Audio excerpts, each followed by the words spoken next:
नमस्कार विद्यार्थी मित्रांनो, आपण अकॅडमिक इयर 2020-21 या वर्षासाठी जे रिन्युअलचे मुलं आहेत म्हणजे SCET बी इंजिनिअरिंग, पॉलिटेक्निकचं SY-TY आणि MBAचं SY आणि MCAचं SY-TY अशा विद्यार्थ्यांसाठी महाराष्ट्र गव्हर्नमेंट ज्या स्कॉलरशिप देत ह्या विद्यार्थ्यांसाठी त्या विद्यार्थ्यांचे महाडीबीटी MAIT.gov.in ह्या साईटवर फॉर्म भरण्यासाठी 3 तारखेपासून सुरुवात झालेली आहे. तर विद्यार्थी मित्रांनो, आपल्या रिन्युअलच्या विद्यार्थ्यांसाठी विद्यार्थ्यांनी हे फॉर्म भरायचे जे गेल्या वर्षी आपण भरलेले आहे. जी स्कीम अप्लाय केली ती स्कीम आपल्याला अप्लाय करायची आहे. तर त्याच्यामध्ये विद्यार्थ्यांनी गोंधळून जायची आवश्यकता नाही, कारण तुम्ही तुमचा युजर नेम आणि पासवर्ड गेल्या वर्षीचा तुम्ही त्याच्यात फिल करायचा आहे. समजा युजर नेम आणि पासवर्ड जर तुमचा विसरला असेल तर त्या साईडवर तुम्हाला फॉरगेट युजर नेम आणि फॉरगेट पासवर्ड ची सुविधा आहे. तर तुम्ही जो आधार लिंक मोबाईल आहे त्या मोबाईलवर OTP येईल आणि तुमचा forget password, forget user name दोन्ही आपल्याला त्याच्यावरून काढता येतं. हे तुमचं लॉग इन झाल्यानंतर ना तुम्हाला गव्हर्नमेंट कडनं एक पेज येतं. त्याच्यावर त्या पेजवर सर्व इंस्ट्रक्शन येतं की तुम्ही कसा फॉर्म फिल करायचा आहे. त्याला ओके केल्यानंतर ना तुमची डायरेक्ट प्रोफाईल ओपन होते. तर तुम्हाला ह्याच्यामध्ये सर्वात महत्वाचा भाग कुठला रिन्युअलच्या विद्यार्थ्यांसाठी, तर तुम्हाला प्रोफाईल अपडेट करायची आहे. जी प्रोफाईलचा डाटा आहे तो ऍप्लिकेशन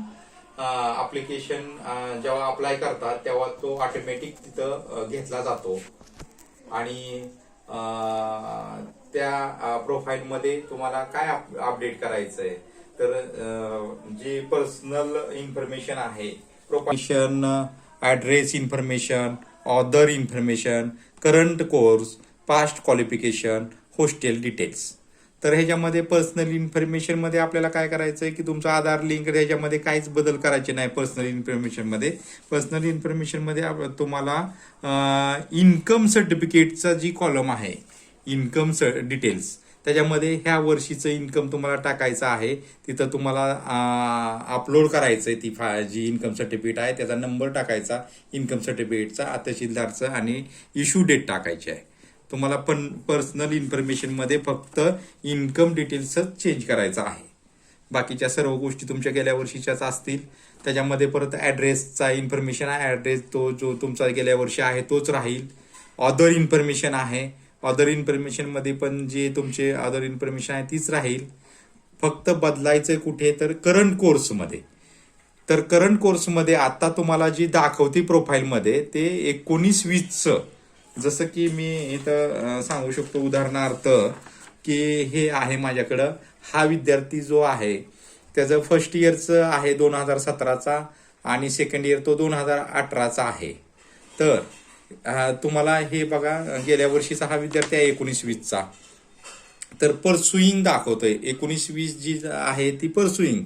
तर तुम्हाला इथं काय करावं लागेल की इथं हे येईल 19-20 कम्प्लीट इथं आणि तुमची मार्क आणि लास्ट इयरचं मार्क लिस्ट आपल्याला अपलोड करावं लागेल.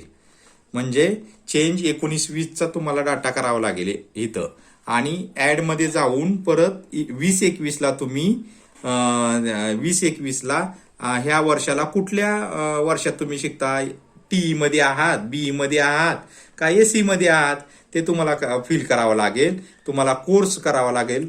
तुमचा कुठला कोर्स, डिप्लोमा असेल, डिग्री असेल, काय असेल तर ती कोर्स निवडावा लागेल आणि तुम्ही इथं परसुईंग करावं लागेल. 20-21 साठी, अकॅडमिक इयर 20-21 परसुईंग करावं लागेल.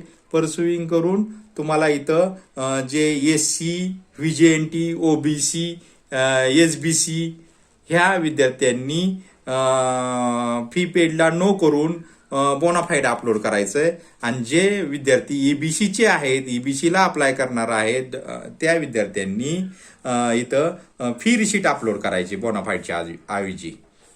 दोन गोष्टी करंट कोर्समध्ये करायच्या आहेत.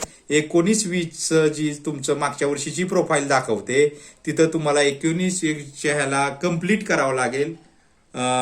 जी आहे परसुईंगच्या ऐवजी तिथं लास्ट इयरचं मार्कलिस्ट लावावं लागेल आणि 20-21च्या इथं करंट कोर्सला तुम्हाला परसुईंग करावं लागेल आणि तिथं बोनाफाईड लावावं लागेल. आणि तुम्हाला पर्सनल इन्फॉर्मेशनमध्ये इन्कम सर्टिफिकेट लावावं लागेल. म्हणजे 3 गोष्टी तुम्हाला अपलोड करायच्या आहेत प्रोफाईलमध्ये आणि तुम्हाला प्रोफाईल सेव्ह करायची आणि प्रोफाईल सेव्ह झाल्यानंतर तुम्हाला अप्लाय ऑल स्कीम अप्लाय इथं जायचंय. तिथं जाऊन तुम्हाला तुमचं गेल्या वर्षीचं जे डिपार्टमेंट आहे आणि जी स्कीम आहे गेल्या वर्षीची तुम्ही वाटल्यास प्रिंट काढू शकता तुमची गेल्या वर्षीची तुमच्या लॉग इन मधून. आणि गेल्या वर्षीचं इन्कम तुम्हाला जी गेल्या वर्षीची स्कीम तुम्ही अप्लाय केलेली आहे 19-20 साठी, तर 19-20चा ऍप्लिकेशन फॉर्म प्रिंट काढा. कन्फ्यूज होऊ नका. 19-20चा फॉर्म काढा. ह्याच्यामध्ये अजून एक गोष्ट आहे की ज्या विद्यार्थ्याचं इन्कम ह्या वर्षी वाढलेलं आहे म्हणजे 1 लाखाच्या आतमध्ये असणाऱ्यांना स्कॉलरशिप मिळते. SC आणि ST सोडून OBC, VJNT, SBC ह्या विद्यार्थ्यांसाठी स्कॉलरशिपसाठी 1 लाखाचं इन्कम आहे. 1 लाख ते 8 लाखापर्यंत फ्रीशिपला अप्लाय करता येतं. तर ज्या विद्यार्थ्यांचं 1 लाखातनं 2 लाख झाले असेल तर त्यांना फ्रीशिप करावं लागेल. तर त्याचा पण मी चार्ट देईन की स्कीम वाईज कसं अप्लिकेशन करायचं. पण तुम्ही शक्यतो काही मुलांचं म्हणजे थोड्या मुलांचं ते चेंज झालेलं असतं. बाकीच्या विद्यार्थ्यांनी जी मागच्या वर्षीची स्कीम आहे आपलं इन्कम बदललं नसेल तर त्या मागच्या वर्षीची स्कीम आणि मागच्या वर्षीच डिपार्टमेंट तुम्हाला निवडून ते अप्लाय करायचंय. तर विद्यार्थी मित्रांनो आपल्याला 4 डिपार्टमेंट कडनं वेगवेगळ्या स्कीमा अप्लाय होतात. तर त्याच्यामध्ये पहिलं आहे डायरेक्टर ऑफ टेक्निकल एज्युकेशन. ह्याच्यातनं आपल्याला EBC, डॉक्टर पंजाबराव आणि मायनॉरिटी ह्या 3 स्कॉलरशिप हे डिपार्टमेंट देत आहे. आणि दुसरं आहे social justice and special assistant department. हे SC कॅटेगरीसाठी तुम्हाला SC कॅटेगरीच्या स्कीम हे करताय. SC scholarship, SC freeship. आणि ट्रायबल डेव्हलपमेंट डिपार्टमेंट हे ST कॅटेगरीसाठी ST scholarship, ST freeship issue करताय. आणि OBC, SEBC, VJNT, SBC welfare department हे OBC scholarship, OBC freeship, VJNT scholarship, VJNT freeship, SBC scholarship, SBC freeship आणि SEBCचं त्याच्यामध्ये add केलेलं आहे. तर ह्या गोष्टी तुम्ही न चुकता तुमची स्कीम निवडली पाहिजे, न चुकता तुमचं डिपार्टमेंट निवडलं पाहिजे. तर तुम्हाला तुमचं योग्य अप्लाय होईल आणि योग्य पैसे तुम्हाला मिळतील, स्कॉलरशिप मिळेल. तर सगळ्यात महत्वाचं 19-20चा तुम्ही जो फॉर्म आहे तो फॉर्म प्रिंट आउट काढा. तो तुमच्या समोर असू देत. आणि ज्या पालकांचं प्रतिज्ञापत्र म्हणजे अपत्य प्रमाणपत्र हे तुमच्या लॉग इन मध्येच त्या स्कीम वाईज तुम्हाला प्रिंट आउट काढता येतं. ते प्रिंट आउट काढा. त्याच्यावर किती अपत्य आहे ते तुमच्या वडिलांची आणि तुमची सही आहे ती सही करून ह्या वर्षाचं ती डेट टाकून तुम्ही अपलोड करू शकता. आणि ऑल अप्लायला गेल्यानंतर तुम्ही जे मागच्या वर्षीची स्कीम अप्लाय केली ती स्कीम करा. काही मुलांचे मला फोन आले की आम्ही डॉक्टर पंजाबराव, आम्ही VJNT कॅटेगरीचा आहे, OBC कॅटेगरीचा आहे, आम्ही डॉक्टर पंजाबरावला अप्लाय केलं तर चालेल का? तर तसं चालणार नाही. EBCची जी लिंक आहे ती डॉक्टर पंजाबरावला दिलेली आहे. आणि VJNT, OBC, SBC ह्या विद्यार्थ्यांना हॉस्टेल सर्वात शेवटचा जे हे आहे आपला टॅब प्रोफाईल मध्ये हॉस्टेल डिटेल्स, त्या हॉस्टेल डिटेल्स मध्ये तुम्ही ह्या हॉस्टेल डिटेल्स मध्ये तुम्ही हॉस्टेलला टिक मार्क करू शकता. पण ह्याच्यामध्ये असं आहे की जर तुमचं हॉस्टेल कॉलेजचं असेल, जर तुम्ही कॉलेजच्या हॉस्टेलला राहत असाल तरच तुम्हाला ती टिक मार्क करता येते बाकीच्या कॅटेगरी VJNT, OBC, SBC ह्या विद्यार्थ्यांसाठी. आणि कॉलेजच्या हॉस्टेलची फी रिशीट तुम्हाला अपलोड करावी लागेल. प्रायव्हेट कॉलेजमध्ये असेल तर ते चालणार नाही. तर तुम्ही ही काळजी घ्यायची. प्रोफाईल अपडेट झाल्यानंतर न सेव्ह करा सर्व प्रोफाईल. आणि गेल्या वर्षीची स्कीम डिपार्टमेंट तुम्ही हे डिपार्टमेंट तुम्ही करा. 4 डिपार्टमेंटच आहेत, त्याच्या डिपार्टमेंट प्रमाणे तुम्ही स्कीमला डिपार्टमेंट निवडा आणि स्कीम गेल्या वर्षीचीच तुम्ही निवडा. आणि ही स्कीम निवडल्यानंतर तुम्ही अप्लाय करा.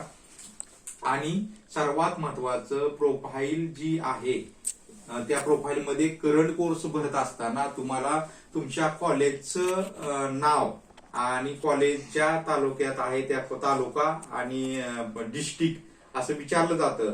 तर वेगवेगळ्या कॉलेजमध्ये वेगवेगळे कोर्स चालतात. तर Rajarshi Shahu college of engineering मध्ये डिप्लोमा, MBA, MCA, पॉलिटेक्निक असे सर्व कोर्स असतात, ते दाखवतात तुम्हाला त्याच्यामध्ये. तर पॉलिटेक्निकच्या विद्यार्थ्यांनी इंजिनिअरिंगचा कोर्स निवडू नये आणि इंजिनिअरिंगच्या विद्यार्थ्यांनी पॉलिटेक्निकचा कोर्स निवडू नये चुकून. उदाहरणार्थ सिव्हिल इंजिनिअरिंग पॉलिटेक्निक, सिव्हिल इंजिनिअरिंगच्याच विद्यार्थ्यांनी इंजिनिअरिंगचं निवडलं पाहिजे ब्रँच. नाहीतर मग ती फीला तुमचा पॉलिटेक्निकची फी इंजिनिअरिंगला येते आणि इंजिनिअरिंगची फी पॉलिटेक्निकला जाते.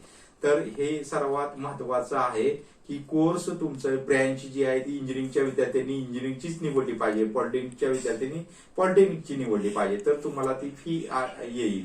आणि विद्यार्थ्यांनी फॉर्म भरल्यानंतर ना आपण फॉर्म चेक केला पाहिजे. आपण भरलेला फॉर्म व्यवस्थितशीर भरलाय का हे आपण पहिलं चेक केलं पाहिजे. त्याच्यामध्ये तुम्हाला फॉरवर्ड सेव्ह करण्याच्या पूर्वी तुम्हाला तो चेंज करता येतो.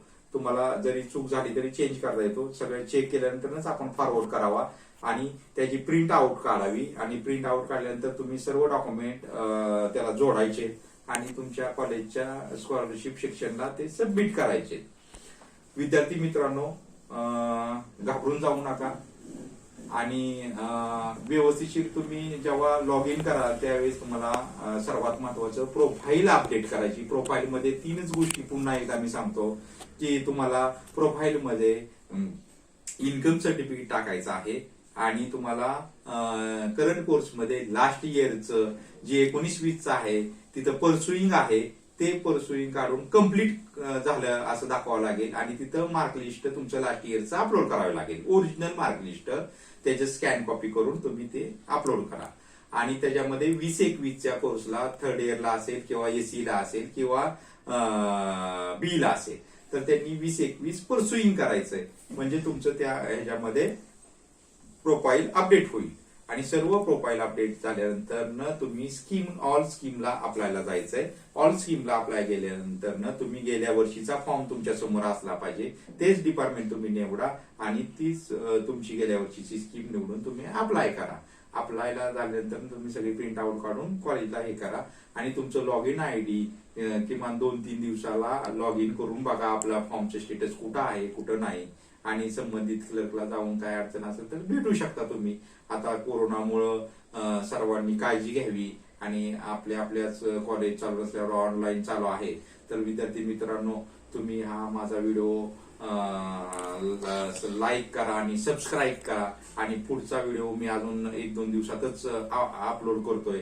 तुम्हाला स्कॉलरशिपच्या बद्दल सर्व इतंभूत माहिती आणि डीप मध्ये माहिती मिळत राहील. तुम्ही सबस्क्राईब करा आणि नोटिफिकेशन मिळेल, तुम्हाला त्याच्यावरून माहिती मिळत राहील. तर विद्यार्थी मित्रांनो, बेस्ट ऑफ लक. आणि स्कॉलरशिपचे फॉर्म लवकरात लवकर भरा. कारण का ऑनलाईन मध्ये जो फर्स्ट आहे तो फर्स्टच राहतो. त्याला पैसे लवकर मिळतात. आणि न चुकता आणि व्यवस्थितशीर काळजीपूर्वक फॉर्म भरा. कारण का जी येणारी फी आहे, जी येणारी स्कॉलरशिप आहे ती मोठ्या अंकात येणारी आहे. काळजीपूर्वक फॉर्म भरा जेणेकरून महाविद्यालयाला किंवा तुम्हाला पण त्रास होणार नाही. आणि काही अडचण असल्यास तुम्ही संबंधित क्लर्कला भेटू शकता, बोलू शकता. धन्यवाद. थँक्यू.